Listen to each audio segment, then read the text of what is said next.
If you just now tuning in, hit the like, hit the subscribe, and hit the bell. GMS fam, the green room. Let's talk about it.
Hey, yo, GMS fam, the green room, what's going on, y'all? How y'all feeling? Happy Wednesday, man. Welcome back to the GMS show. You know we start out every live with peace, love, positive energy, good vibes. Passing it forward, hoping that you pass it along as well. How y'all feeling? How y'all feeling? GMS fam, if you are here in the building as we speak, tap into that live chat. Let me know you are here. What up, Glittery Bubbles? I see you. I see you. Yeah, we're gonna have to talk about that as well, man. You know, whenever there's anything going on, man, there's a tragedy will always strike at any moment. But we are here to talk about a few subjects, man. A few subjects. One that I mainly want to get to a little later after we get through the other shit. But the Meg the Stallion and Tory Lanez trial that's happening right now. When I tell y'all that this is probably one of the most, fam, we're going to get to that. We're going to get to that because I need to talk about the contradictions, the biases, the sway of public opinion I'm talking about, oh my God, it's ridiculous to the point where people already convicting without actually, and the trials happening as we speak, people not even waiting to hear about the facts of the case. They already convicting somebody. I want to get to that a little later, but we have to talk about the other stuff first, man. A little bit of entertainment first. Now, here's the thing. First and foremost, Shannon Sharpe and Skip Bayless, they are on their show. I forgot I don't know why I forgot the name of their show that quick, but neither here nor there. Who gives a fuck? Something happened between Skip Bayless and Shannon Sharpe on their show to where people had to chime in to how they felt about what happened to him. Basically, Shannon Sharpe was talking about Tom Brady and his playing this year, and because Skip Bayless loves Tom Brady so much, he decided to take a personal shot at Shannon Sharpe and his career, saying that Brady's still playing and still elite at his age of 45, while Shannon Sharpe had to quit playing football at 35 basically he wanted to say, you were drinking way too much cognac and smoking too many jazz black and mild, Shannon. That's what he wanted to say. That's what Skip really wanted to say. All those wine black and mild made you stop at 35. I'm not here to pull punches with you, Shannon. Man, he was so mad. Shannon was, look, Skip. That's what you do to me, Skip. That's what you do to me, Skip. You'll take a personal thought at me.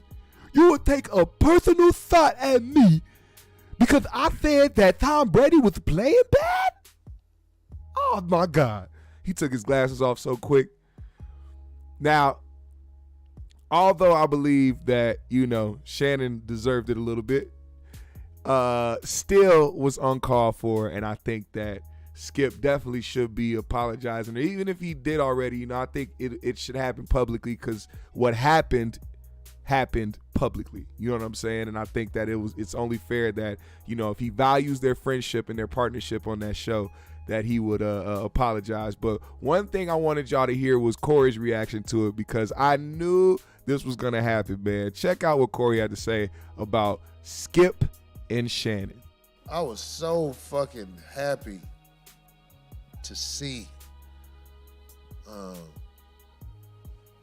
Shannon Sharpe and Skip Bayless go at it like that.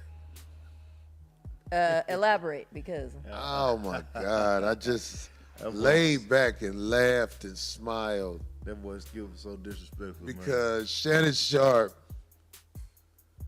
been kissing Skip Bayless' ass for a long time. Long time. The little things have been creeping out from their. Well, what I found out, Darlene, is if you are in a situation with somebody you around every day or a lot, how about that? You around a lot. A lot, yeah, because that kind of work when they do that. Y'all have a phony association. No. It's going to air out. It wasn't genuine. Now, that whole time, because I would have thought It's it would. going to air out. I'd have If thought it your crept out situation sooner. with somebody ain't 100, it's going to air out one day, man. You got to walk carefully and tread carefully. Remember when me and Zoe fell out? It was the things we were saying back and forth that should have been said out loud to each other. A long time ago, off air, So yeah. it aired out. And ever since it aired out, I ain't gonna lie. I honestly feel like me and Zoe have a 100% relationship. We don't have no fake shit between us. It ain't no bullshit.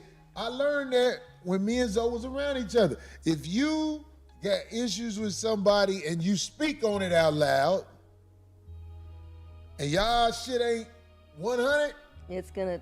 air out. If you're on a show like that, if you're present, but friends, it's I just. don't care where you at if your shit fake. You know what? When people quit jobs, they be like, they tell their boss, fuck you then, motherfucker. You bitch ass motherfucker, I'll kill you.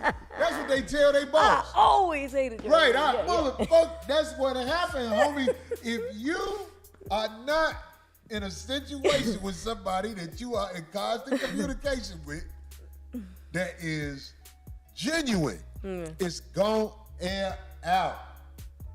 Absolutely. Buster Brown said Jalen Rose did call it out to his face. Whose face? He's talking about Skip Bayless. Ooh, I'm missing all this. I wish I could have been in that room. I would have did them like people do us, D. Oh, what? I would have been like, yeah, fuck it. Oh, Lord. Shit. Skip Bayless and motherfucking Shannon Sharpe. Y'all fuck it. Or, yeah. What y'all arguing like that for? This nigga, man. Every time, man, somehow, some way, it turns back into being gay with this man. I don't know why. I don't understand the obsession, but either way, here's the thing, man. Skip was definitely out of line. Skip did not have to do that. I think Skip sees a lot of the time that people, post things that Shannon says to him or does to him on the show, and he felt like he needed a moment, which Skip is pretty good at doing. Skip's pretty good at doing that shit. He's good at having those moments and good at having those times where he can try to get under somebody's or try to get under somebody's skin, so to speak. But he's good at his job. What can you say? Now, one other thing I want to talk about real quick before we move on, because we definitely got to talk about this Meg and Tory shit, because there's a lot going on. But Corey also has something to say about the people that had negative reactions to Deion Sanders moving away from HBCU, Jackson State University, and going to coach at Colorado. He talked about the people that were hating on him and what it means for and what the purpose was for why they did what they did. Listen to what he had to say. Deion Sanders coming under fire from busters. Busters. This is one thing I found out my time of doing this entertainment. When you the real deal, talent-wise, all the busters hate you, man. All the busters think you owe them. They think you supposed to lead your life in a way that make them happy. Do me a favor, y'all. Will y'all please, I should have gave y'all this. I don't know if y'all need this picture. I want y'all to look up the HBCU presidents at Trump office begging for money. I want you to look this up and put one of them pictures up. All the leaders of the HBCUs at Trump office begging for money in the selfie photo. Because we finna shut this talk about Deion down. Because I know what be happening. It was a coach. He didn't shake Deion's hand. And that was like that coach shining moment. That's what we know him from. We don't know this coach from coaching. We know him from not shaking Deion's hand after a game. If y'all don't know what he's talking about, if y'all didn't see what happened, just for some context, there was a coach after one of the games that Jackson State played, and when they walked up to midfield to shake hands, the coach didn't want to shake Deion's hand, and Deion pushed the guy and some other shit, and it was like a little random old nigga scuffle. That lasted 2 seconds, and then they walked away. It wasn't shit, really, but it was just a show of disrespect, because apparently earlier in the day, or earlier in that week, Deion was talking crazy or some shit like that. I don't know what the coach's reasoning was, but it did seem like a moment for him to try to make something go viral, or for him to like make a statement towards Deion and towards maybe towards his success. Who knows? Talk about you ain't no real SWAT coach and all like that. After he switched to Colorado? No, this was before that. Okay. This was a coach that nobody know from nothing except maybe his players. He didn't shake Deion's hand. Oh, I seen that. I can't think of his name. I'm finna put all these busters on blast to get something to say about Deion, because see, the coaching carousel is the coaching carousel. But when this brother Deion Sanders, who came to work on one of them Alabama things where he got to scoot around. Look at that. These are the people y'all hold up. The HBC. Look at the old girl right there when they used to let her hang out. What's the old girl who I don't trust? The ones her. that got that show? Clark Duncan. Oh, that's somebody else. She used to be with Michael Clark Duncan. What's her name? Oh, I don't see her. I don't see her. Because she ain't nothing no more. Amarosa? Oh, there she is in the red and black. That's her name. Amarosa. good, Bam Bam. Listen, I want everybody to look at this picture. These are the presidents or the heads over at the HBCUs up at the White House begging for money. Begging for money. Because that's how the HBCUs stay afloat. They are funded by the government. Look at Trump. Trump, what that face say? These niggas need me. You silly. Look at these busters.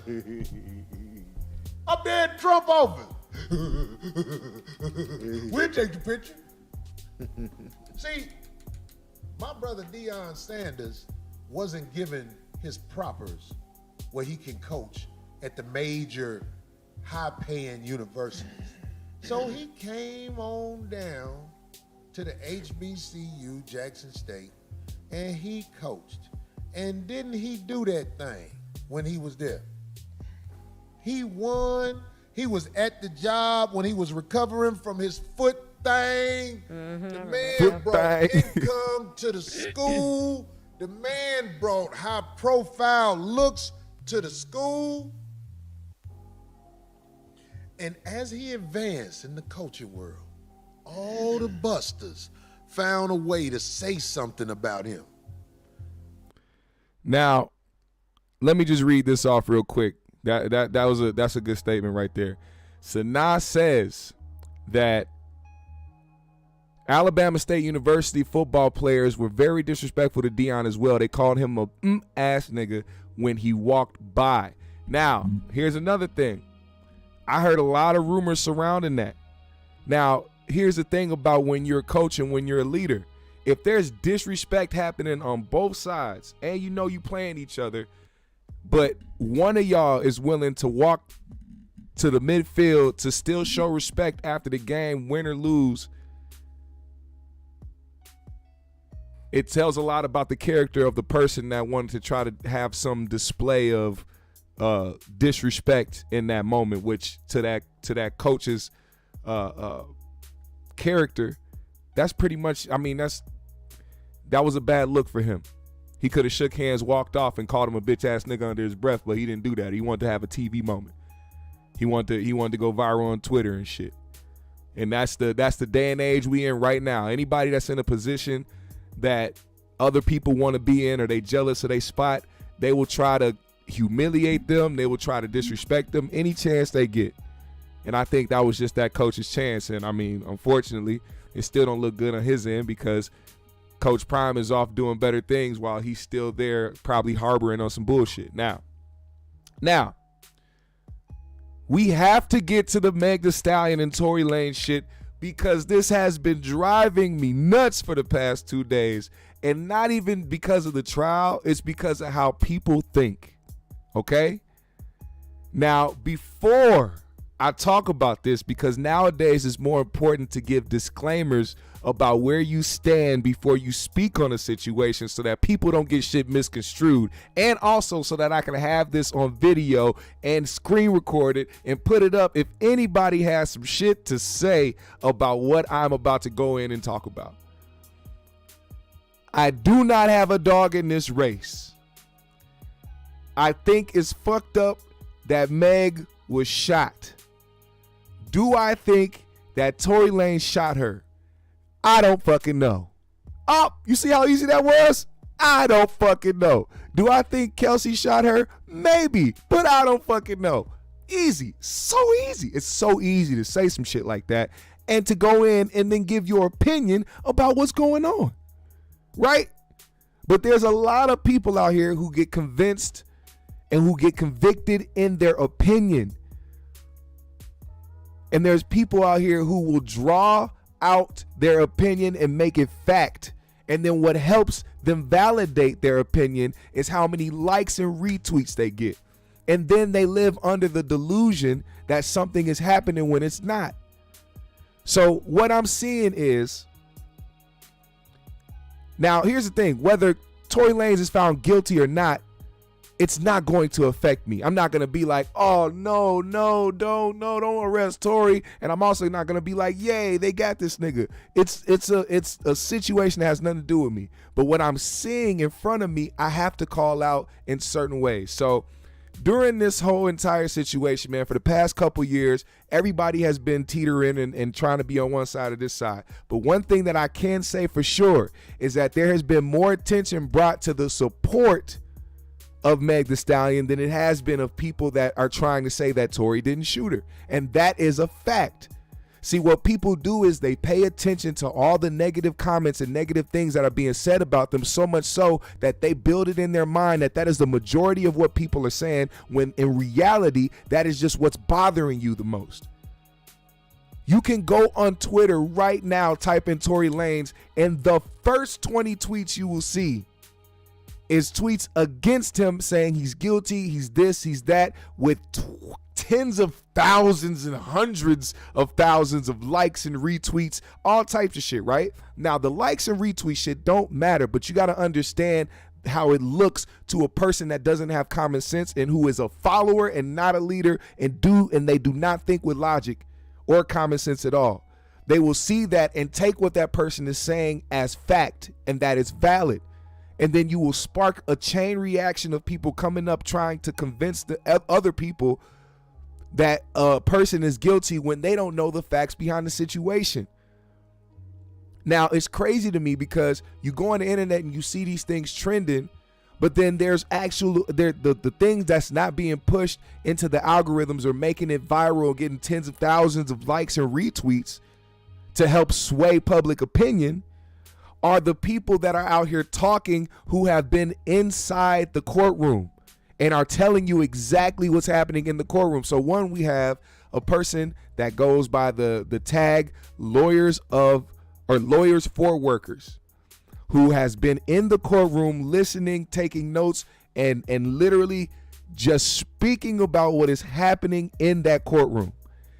There's another female by the name of Milagro Grams. I think that's her name, Milagro Grams, who has linked up with DJ Akademiks, who is a person that's part of the public, because I think she said they only give up 5 public seats. They only give up 5 seats to the public.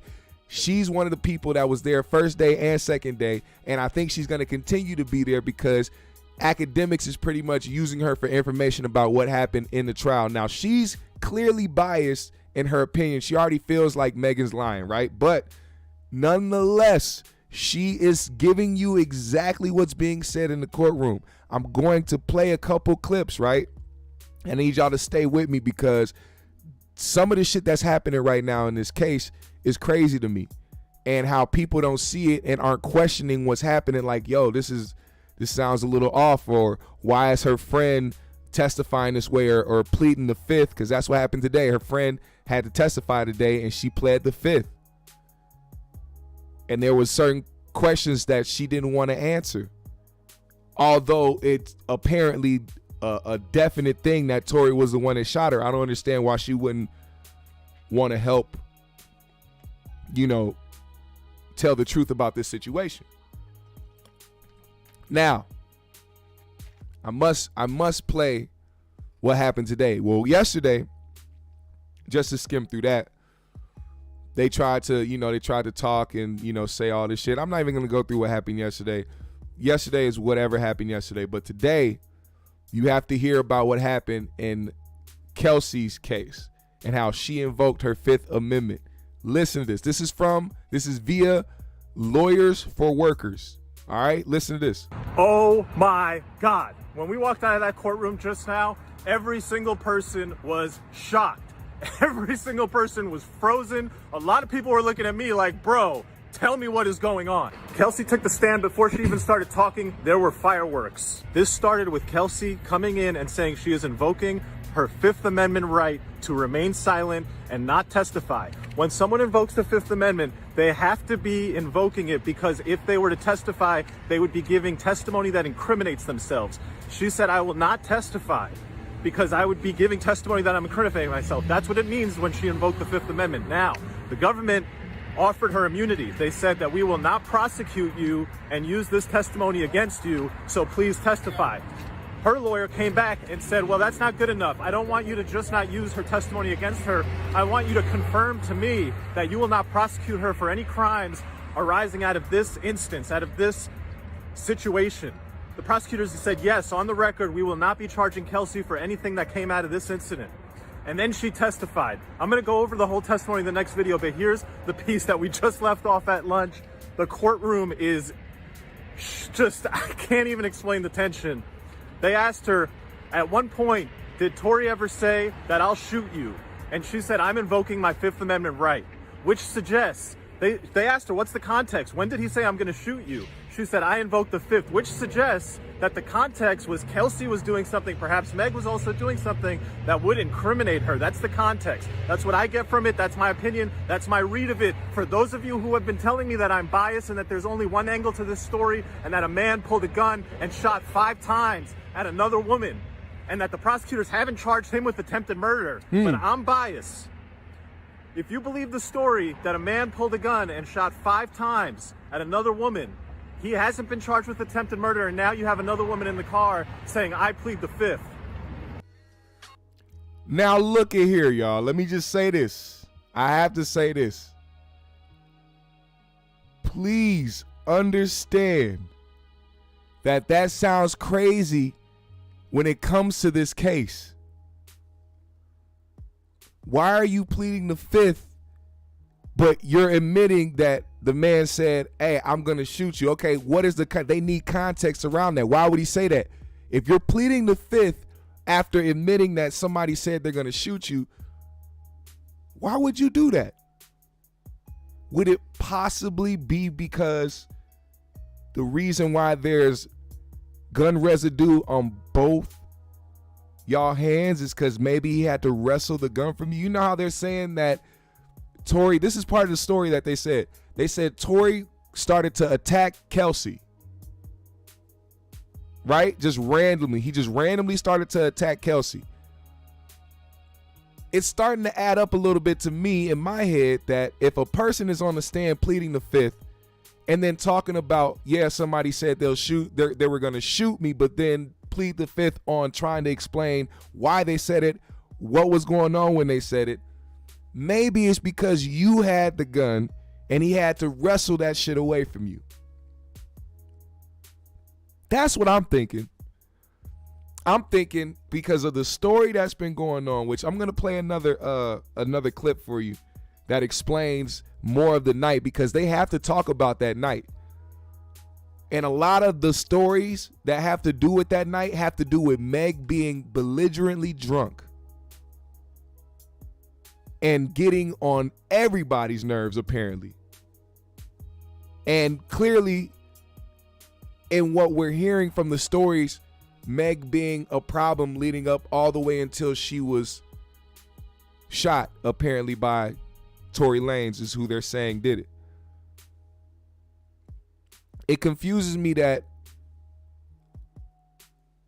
a story that clearly would match up to a friend who feels betrayed and hurt by her friend going behind her back to hook up with somebody. And let me just say this too. Tory Lanez at this time is a star artist. He is a superstar artist. Tory Lanez is somebody who is at the top of his game at the time. And he's not going for this other star in this moment, aka Meg the Stallion. Who he went for was her friend. So imagine the friend thinking, oh, typical, we hanging out, maybe Tory wants Meg, but in fact he wants her. She's feeling like, oh shit, I got one of these star niggas and I'm not even Meg the Stallion. This is the shit I'm thinking in my head. Imagine how more hurt and betrayed she'll feel that inevitably this nigga still smashed Meg the Stallion. So now she's like, I can't have shit. You always taking shit. You always trying to have people's man, blah, blah, blah. Y'all both drunk. Y'all both mad. Y'all both heated. A gun got involved. There was a whole mess behind it. Maybe you had the gun. Maybe Kelsey had the gun out. And when Tory wrestled Meg or wrestled Kelsey for the gun went off and it shot towards the ground. Maybe that could be a possibility. Why has nobody ever nobody's attempting to try to look at every single possibility. I done wrote it all out in my head a million times, and none of them have to do with me exempting Tory from actually shooting her. There could be that possibility as well, but the way that the stories are being told and the way that the friend in this entire situation, who apparently isn't the one who shot her, is invoking her Fifth Amendment right, shouldn't that be the motherfucker who is being accused of shooting the victim? Now here's another clip I want you guys to see from Lawyers for Workers, and he is going to describe what happened today in the case. Please pay attention to everything he says, all right? Bombshell from this morning. Let me catch you up on the rest of Kelsey's testimony. They asked her, how are you feeling? She said, I don't want to be here. They asked her, what's triggering you? She said, quote, lies from Megan. She was asked, what lies? That I betrayed her, that I am a bad friend, that I took hush money. She was asked, how do you feel about the allegation that you shot Megan? She said, that's ridiculous. She was asked, how did you meet Tory Lanez? Me and Meg both met him at the same time at a Rock Nation brunch. She continued that after they met, Meg wanted to hook Tory up with Kelsey, that did happen, that Kelsey and Tory were engaged in an intimate relationship, that Kelsey got COVID, went back to Texas, and during the time she was back at Texas, having left LA, Tory and Meg started getting it on. They talked about the night of the incident. They got to Kylie Jenner's house around 3 to 4 p.m. She was a great witness, by the way. She answered everything extremely knowledgeably, extremely truthfully. I believe every word she said. She never seemed like she was trying to hide something, except when she pled the fifth, of course. Now, she's clarified this was not a party. Those were just people hanging out. There was maybe 5 or 6 people before Tory got there. There was a lot of alcohol. She said at one point she did pass out. When she woke up, Tory was there. They were all in the pool. They were having fun. She confirmed a lot of the speculation. Tory was hooking up or trying to hook up, flirting with Kylie in the pool. Meg was very agitated, trying to leave with Tory. Tory did not want to leave. She contradicted Meg's testimony. Meg said, oh, I don't remember ever leaving once and then coming back. Kelsey testified they all got in the car. They left without Tory. As they were going, Meg is rambling, being just weird, and then says, oh, I forgot my slipper. Let's go back. They all go back to get her slipper. Then they grab Tory. Kelsey didn't go in at that point when they went back, but when they came out, Meg came out with Tory, and Meg said to Kelsey, bitch, Kylie told us it's time for us to go. Tory drops the bombshell that he had been hooking up with Meg. Kelsey did not know this. The first time she learned this is in that car. That's when the argument ensues. That's when just lots of arguing is going back and forth. The prosecutor really tried to pin it down and make it look like the argument was only between Tory and Meg, and Kelsey was adamant that nah, everybody was arguing with each other. It was a mess. Now, real quick, before I finish the last bit of this clip, what he's talking about, matter of fact, for one, why the fuck isn't Kylie Jenner somebody who is being called to be a witness in this entire thing? Because she was there and she could say what type of environment, what type of attitudes, who said what before they left, before an altercation ensued. That could be just as much as what they need to know the dynamic of what was going on. But for some reason, she's exempt from all this. But anyway, just some context, a little bit of context around what he's talking about when he said that Kelsey explained to the jury or to the courtroom that they all were arguing. One of the things that the prosecutors is trying to say or trying to push down and make a statement is that Tory was the one that was like yelling and saying profanities and calling people names and shit like this. So they were trying to say, did Tory say X, Y, and Z? And Kelsey said, we all were arguing. We all were saying stuff. And they tried to ask her again, no, but did Tory say this and that? She said, we all were arguing. So it was like trying to exclude him as a person that was just trying to be confrontational or somebody who was trying to initiate some type of violence because they want him to be presumed as a violent individual. Now, here's the rest of it. Confirmed that Meg was dissing Tory's career, his skills as an artist. This stuff all crescendoed. The prosecutors asked her about, was there ever a threat made by Tory to shoot? She said yes. Prosecutor asked her, what's the context? She said, I invoke my Fifth Amendment right. You can only invoke your fifth if the testimony that you are compelled to give will incriminate you, meaning that the context around the threat, if Meg will not tell us, if Kelsey tells us, it would incriminate her. Right. Now, let me just say this, because I think I forgot to mention it.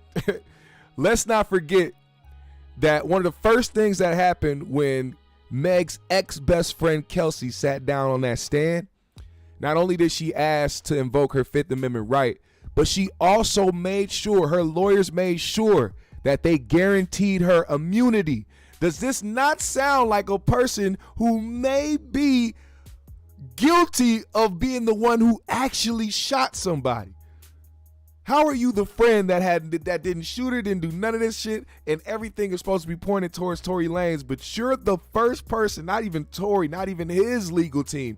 You are the one that's invoking your Fifth Amendment right, and you're sitting on the stand confirming or trying to make sure you get confirmed immunity. That sounds like somebody who's guilty to me. Does it or does it not? And it's crazy because I know that a lot of the people that's been on the internet so convinced that Tory's the one that shot Meg, it's going to be very hard for them to swallow this pill, because swaying public opinion, when you're in the court of public opinion and they already find you guilty, oh my God, imagine when you get found innocent. They're gonna come up with every single reason why it's still guilty, or why this happened, or why the court is this, and how they favor men, or they do this and that, or they don't protect black women. Listen, man, people forget the human factor of certain shit. People can fucking lie. It's possible. People have lied before. And on top of that, if all stories in this situation, regardless if it comes back that Tory shot Meg or whoever shot Meg, please understand that this was a highly alcohol-fueled incident, to the point where you're hearing different stories of the friend having to go to sleep or passing out at one point, Meg passing out at one point and waking up being so drunk that she didn't see what was going on. The first thing was she didn't see who shot her. Now she's testifying in court that she actually saw Tory shoot her. And it's like, it's crazy because on one end, this is what I mean by the bias and the contradictions. On one end, anything that Meg said in the beginning, whether it be she didn't see who shot her, whether it be she stepped on glass, whether it be anything that had to do with it not being a thing where Tory actually shot her, people are saying, well, it was because she wanted to protect him. It's because she didn't want to snitch. She didn't want to be this. Every excuse in the world to make it why she said what she said. But then they go back to things that happened with Tory, whether he apologized on the phone, whether he told the friend X, Y, and Z, oh, he was telling the truth then. Now he's trying to lie and cover it up and frame Kelsey now. Or how about this? How when dude brought his son to court, they're like, oh, look at this performative shit. For one, of course, he's on trial for shooting a woman and has 25 years over his head. So whether he's being performative or whether he wants to spend time with his son because he may be getting locked up for the next 25 years of his life, how is that any different from Meg wearing purple to commemorate domestic violence victims, when it could be very possible that her friend was the one that shot her? How is that powerful? But the nigga bringing his son to fucking court is, you know what I'm saying? Like, I'm trying to look at it from both sides. Like, yes, support this, support domestic abuse victims, do all of that. But the one-sidedness, and then on top of that, if you, like I said, if you go on the internet and you look at the things that people are saying in favor of Meg versus in favor of Tory, you'll see where the bias is leaning towards. You'll see it. But now I have to get to this part because there's some things I want you to hear when it comes to this situation. I think this is going to end in a mistrial. I don't think that Tory is going to get convicted of anything.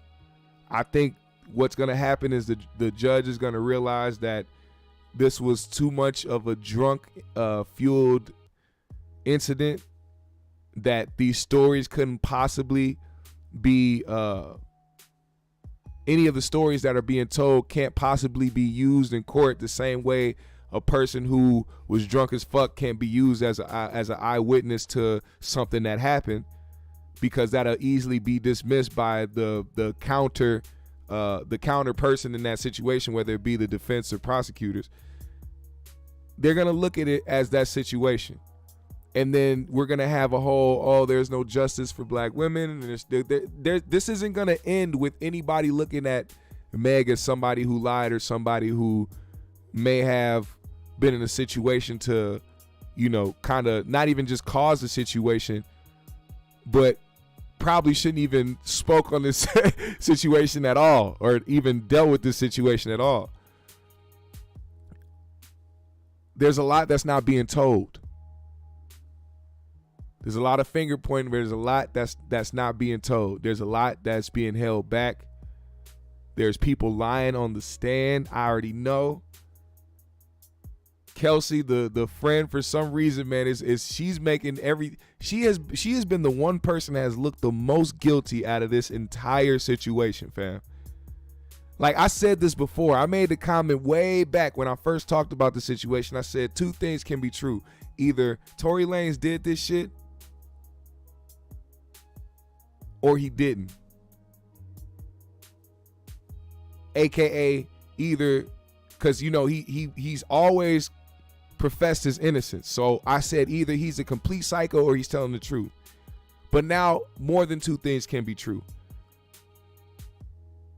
Because now the more I hear about that night and the stories of what was going on and how they ended up all together, because for one, to know that Tory wasn't even trying to go with these motherfuckers in the first place is something that we never heard.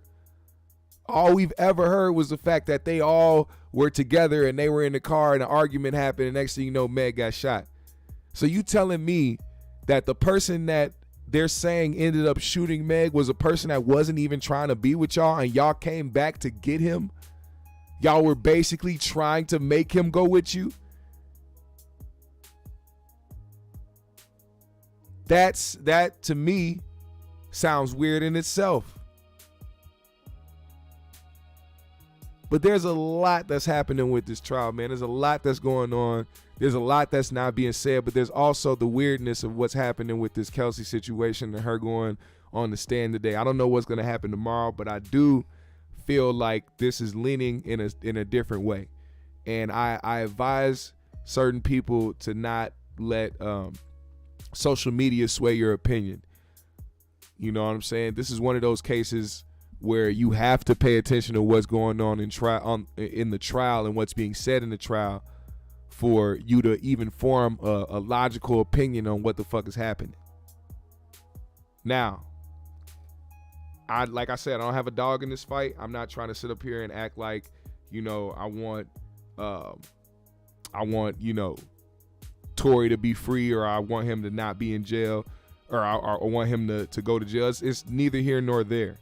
You know what I'm saying? I'm trying to look at shit in a different lens. We have such a problem with allowing social media or media period to put us in a place where we have to make a decision about some shit that happened that we were never there for, don't know shit about the situation, but what we hear and see on social media to be so sure. Like, I don't think people understand. First of all, shout out to Willie Rouse for the 40 and the Cash App. I really appreciate that, brother, man.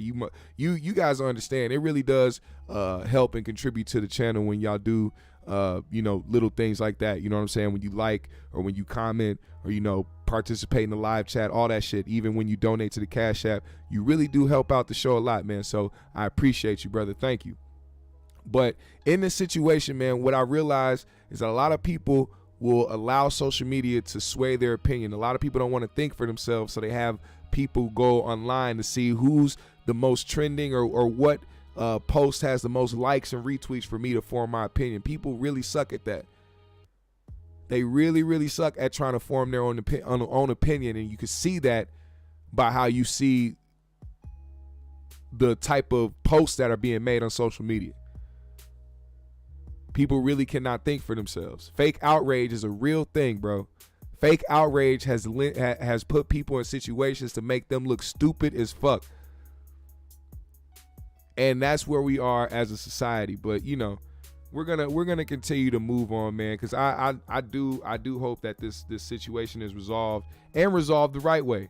And I really do hope that the situation that's going on. See, Ak is live right now, and should I see what's being said? Should I go to Ak's live and see what's being said? Let me know. Let me know, chat. Should I go to Ak's live to see what's being said? I need to know. Let me see what's going on. And being in possession of the gun, but said she did not witness Meg get shot. She did not see Meg bleeding. She don't know who shot Meg or if Meg was shot. Yo, Meg, let me tell you this. The trial Meg, is still going on as we speak, Meg, by the way. I'm going to be honest with you. And I guess this is what I wasn't trying to say before. There's a little bit of sympathy I have for you. Because I do believe you were shot. And the girl who was there with you, who's your best friend of 13 years, is under testimony saying she don't know if you got shot. You see all them niggas you done fucked and all the fucked up shit you did to her? That shit been burning her up for 2 years. She probably don't fuck with Tory. So maybe that play shit I'm talking about, she probably don't care about Tory. But she hates you more. So hold on. Before I continue the audio, because he's live right now doing live coverage of the trial. So what I'm gonna do is I'm gonna end up ending this live.